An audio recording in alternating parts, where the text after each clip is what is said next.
An alien princess arrived on Earth screaming for help, but no one listened, except for one human. Nicholas Clark, a 19-year-old college student, sat alone in a dark dorm room, face illuminated by the glow of his computer screen. His fingers flew across the keyboard, desperately searching for information on the Voth, a mysterious alien species that had just made first contact with humanity mere days ago.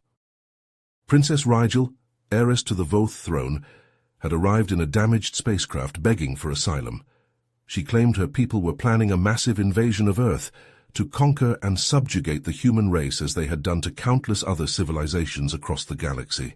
But so far her pleas had fallen on deaf ears. The more Nicholas dug, the more his stomach turned. Scattered reports painted the Voth as a cruel, warlike race with a reputation for brutality and a thirst for conquest. They had already enslaved dozens of alien species, and now it seemed Earth was next on their list. Suddenly Nicholas's screen flashed red with an emergency news bulletin. Princess Rigel's ship had crash-landed in a field just miles from campus. The princess was missing, presumed dead. Nicholas's heart raced as the grim reality sank in. If Rigel was telling the truth about the coming invasion, then humanity was in serious trouble. And now their one chance at a warning or a diplomatic solution might be lost forever. Nicholas knew he had to do something. He couldn't just sit back and watch his species be enslaved or exterminated by alien conquerors. But what could one college student do against the might of a star-spanning empire? He had no weapons, no army, no influence. He was just a kid in way over his head, Nicholas took a deep breath and shut off his computer, plunging the room into darkness. As his eyes adjusted, he suddenly realized he was no longer alone. A shadowy, feminine figure stood in the corner, twin points of light glowing where her eyes should be. Nicholas froze, fear and adrenaline coursing through his veins.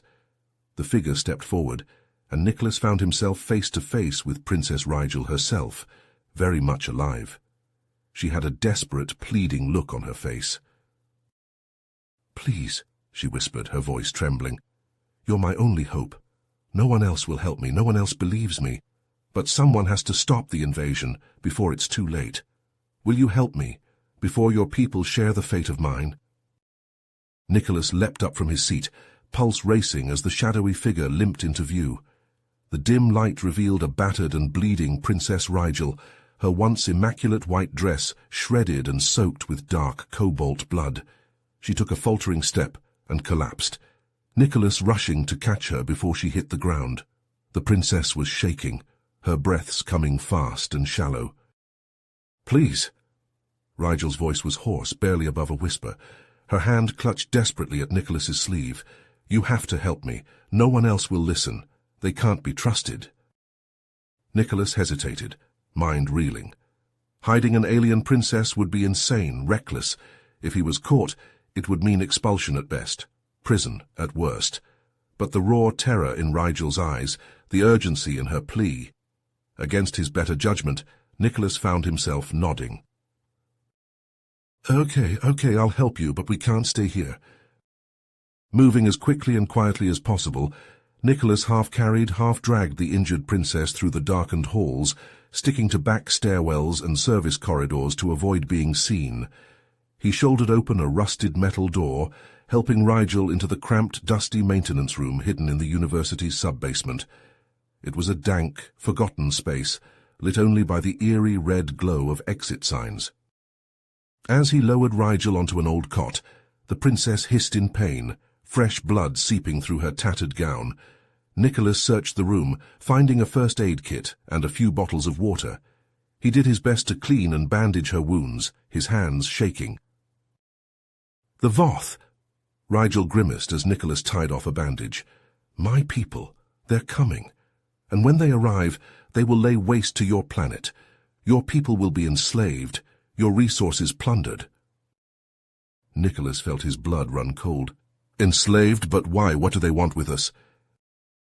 "Your planet is rich in the minerals needed to power our ships, our weapons. The Voth will not stop until every last scrap has been stripped away.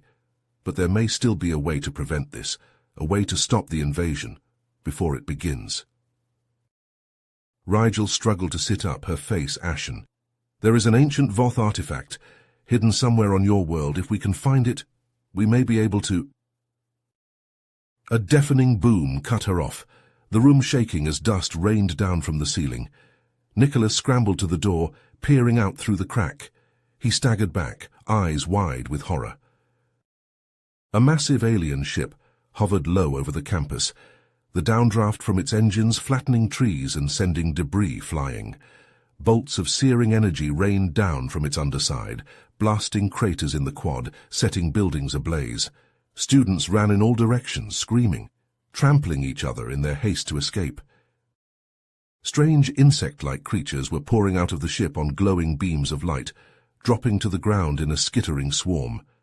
They wore dark, chitinous armor, their compound eyes glinting as they leveled wicked-looking weapons at the fleeing crowd.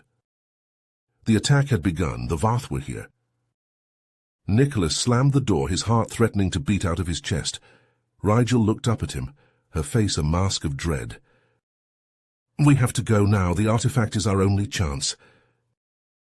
Nicholas swallowed hard, edging the door open to peek outside once more. Dozens of those nightmarish insectoid warriors were rushing into the building, the screams of panicked students echoing through the halls. The only way out was through them. The only way out was through them. Nicholas cracked open the door, peeking down the shadowy hall. All was quiet, save for the distant, muffled screams and the ominous thrum of the hovering alien ship.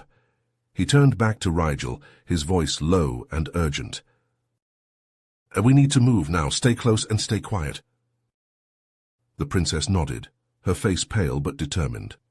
Together they slipped out into the corridor, hugging the walls as they made their way towards the exit.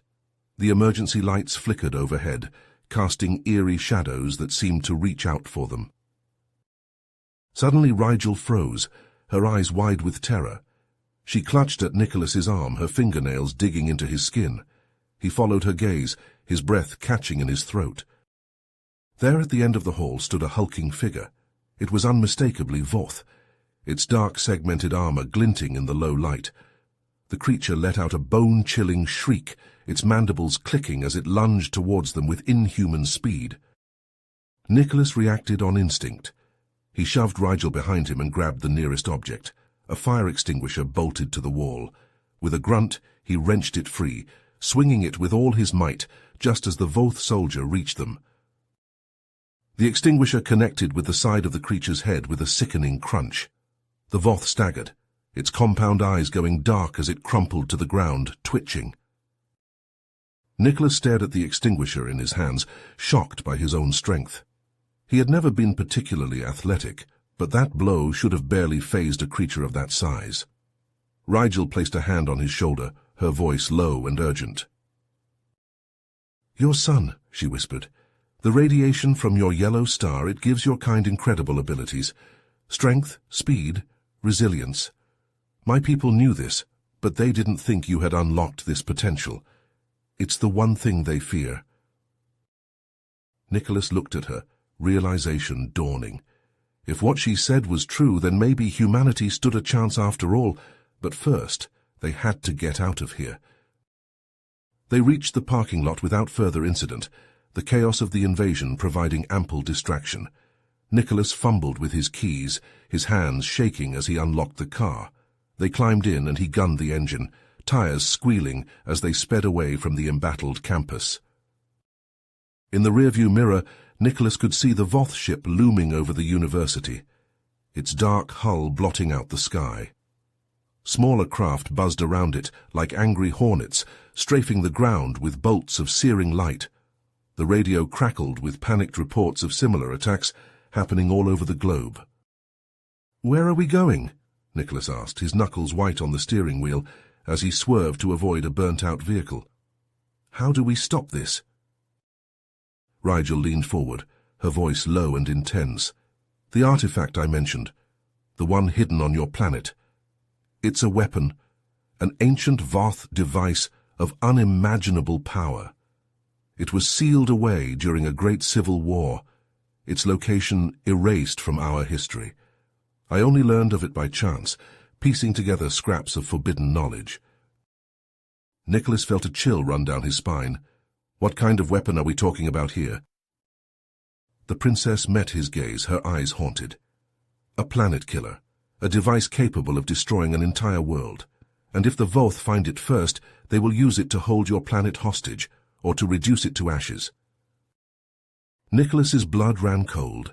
The stakes were even higher than he had imagined. The fate of not just his species, but his entire world, rested on their shoulders. They had to find this weapon, and fast, before the Voth could lay their claws on it. He pressed down on the accelerator, the car surging forward into the uncertain night. In the distance, the glow of fires lit the horizon, a hellish backdrop to the invasion that threatened to consume everything he held dear. Earth's only hope lay ahead, hidden somewhere in the darkness, and he would find it or die trying. The thick jungle underbrush tore at Nicholas and Rigel as they raced through the Amazon, their breath coming in ragged gasps. Behind them, the shrieks and skittering of Voth scout teams echoed through the trees, spurring them onward.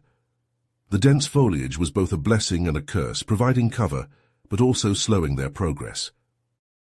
Suddenly, a burst of searing energy exploded inches from Nicholas's head, sending charred leaves and splinters of bark flying. They were close, too close. Nicholas grabbed Rigel's hand, pulling her behind a massive fallen tree, just as another volley of shots rained down around them. "We can't keep running forever," Rigel panted, her face glistening with sweat and grime. "We have to fight." Nicholas nodded, his jaw set. He could feel something stirring inside him, a strength he'd never known before. He closed his eyes, focusing on that power, letting it flood through his veins. When he opened them again, his vision had sharpened, his muscles thrumming with barely contained energy.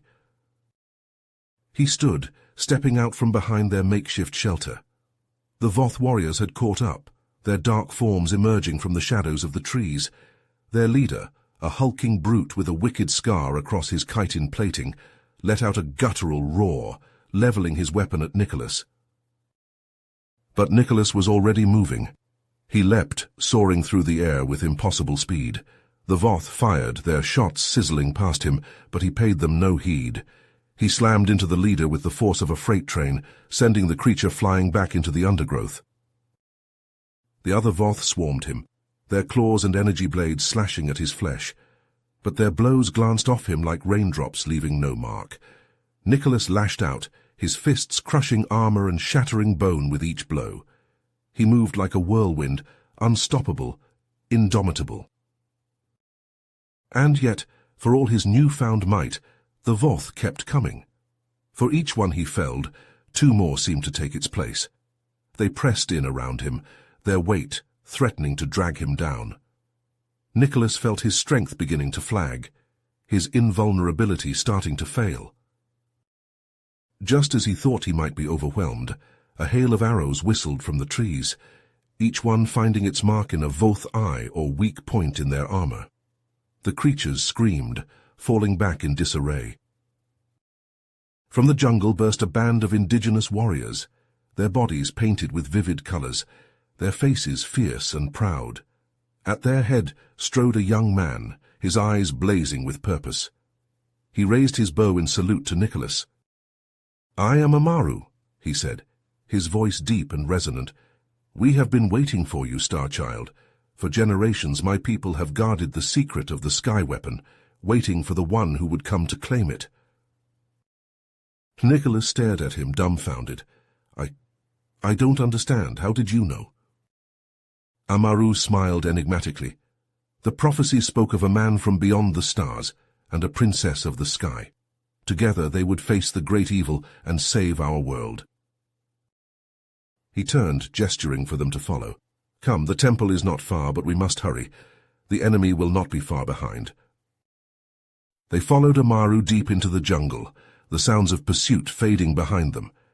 At last they came to a towering cliff face, a roaring waterfall cascading down its center. Amaru led them behind the falls, the water parting like a curtain to reveal a hidden entrance carved into the rock.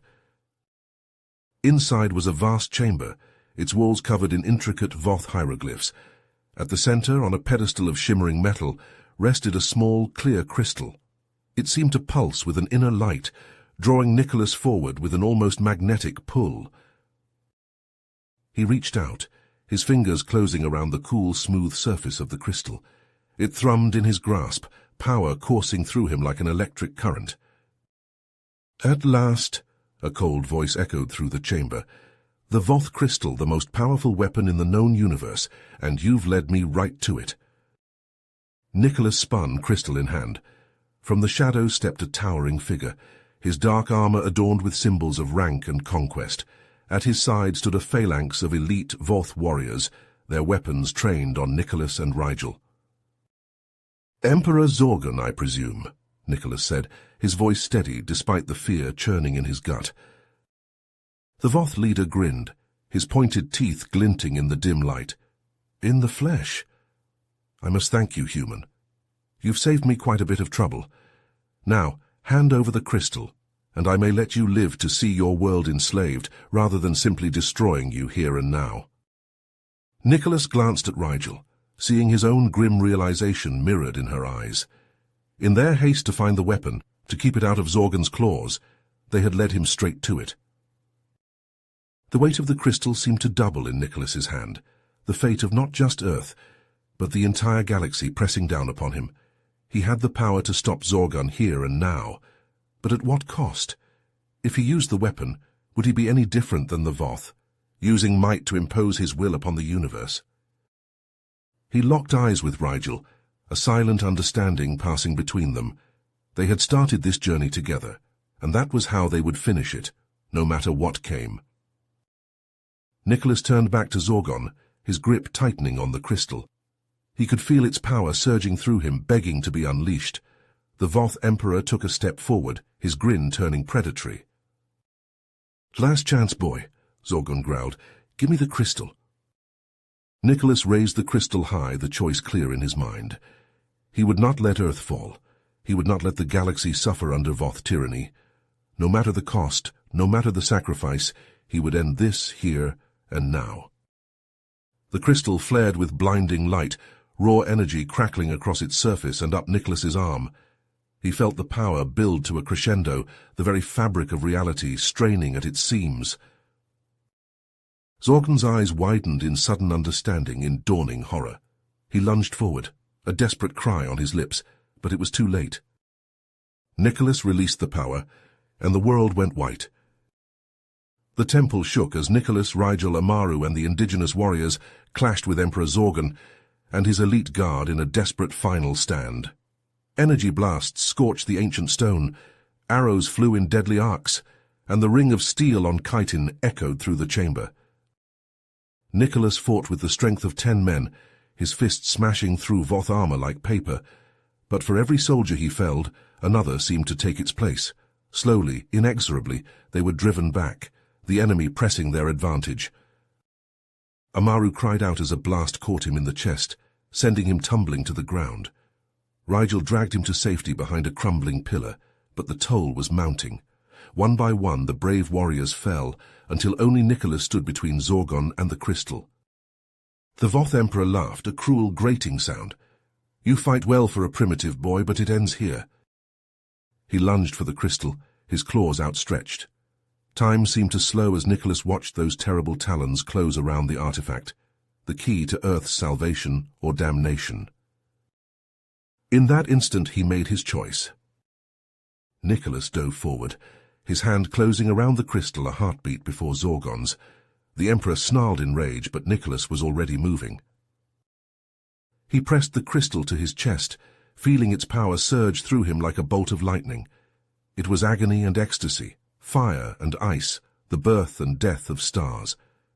He screamed as the energy consumed him, his mortal flesh burning away to reveal the cosmic power within. The explosion was cataclysmic. It ripped through the temple like the hand of an angry god, reducing stone to dust and flesh to ash. When the light faded, nothing remained of Zorgon or his warriors but scorched shadows on the walls. Nicholas lay at the epicenter of the blast, his body broken and burned. Rigel crawled to his side, cradling his head in her lap as tears streamed down her face.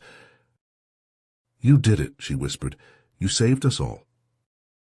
Nicholas smiled through the pain, his eyes glowing with the crystal's radiance. "Not yet," he rasped. "There's still one thing left to do." With the last of his strength, he staggered to his feet. The power of the crystal lifted him into the air, higher and higher until he burst through the temple's shattered roof into the open sky. Above him, the Voth fleet hung in orbit, poised to rain death and destruction upon the earth. Nicholas could feel their engines, their weapons, the cold malice that drove them. He reached out with the crystal's energy, enveloping each ship in a shimmering cocoon of light. Then, with a final cry of defiance and sacrifice, he released the power. The ships exploded in a cascade of silent fire, 1,000 suns blooming and dying in the space of a heartbeat. The night sky blazed with the light of their passing, a celestial pyre for the fallen hero who had given everything to save his world. Nicholas felt the last of his life fading, the crystal's power consuming him utterly. But as the darkness closed in, he felt no fear, only peace and the knowledge that his sacrifice had not been in vain. His body shimmered, dissolving into motes of golden light that drifted up to join the stars. For a moment, one star shone brighter than all the rest, a final testament to Nicholas Clark, the boy from Earth who had become a legend. On the ground, Rigel watched through tear-blurred eyes as the man she had come to love vanished into the cosmos. Around her, the indigenous warriors knelt in reverence, their heads bowed in grief and gratitude. There would be time for mourning later, time to rebuild, to heal, to forge a new future free from the shadow of Voth tyranny. Rigel knew the road ahead would be long and hard, but she would walk it gladly, carrying the memory of Nicholas's courage and sacrifice in her heart. For now she simply gazed up at the stars, at the bright new light that shone among them. "Goodbye, Nicholas," she whispered, "and thank you." Deep in the Amazon, beneath the ancient temple, Amaru stood before a simple grave. The stone was unmarked save for a single inscription, carved with loving care. "Here lies Nicholas Clark, the Star Child. He came from the heavens, and to the heavens he returned." Amaru placed his hand on the cool stone, his eyes filled with the wisdom of ages. "The story of your deeds will be told for generations, my friend. You will not be forgotten." He turned to his warriors, who stood ready to resume their sacred duty. For centuries they had guarded the crystal, waiting for the chosen one who would wield its power for good. Now their vigil was ended, but their watch had just begun. "Come, Miss," Amaru said. "We have much work to do. The world must know of Nicholas's sacrifice. His legacy must endure." As they melted back into the jungle, the night wind whispered through the trees, carrying the echoes of a story that would be told for ages to come, the story of a boy, a princess, and a power that had saved the world. And high above, a single star twinkled in the vast expanse of space, a silent sentinel watching over the world that Nicholas Clark had died to protect. You have reached the end of the story. If you enjoyed this story and want to support us, please leave a like and subscribe to our channel, and for every comment that says 88, I will heart every single one of them. Thank you for your time.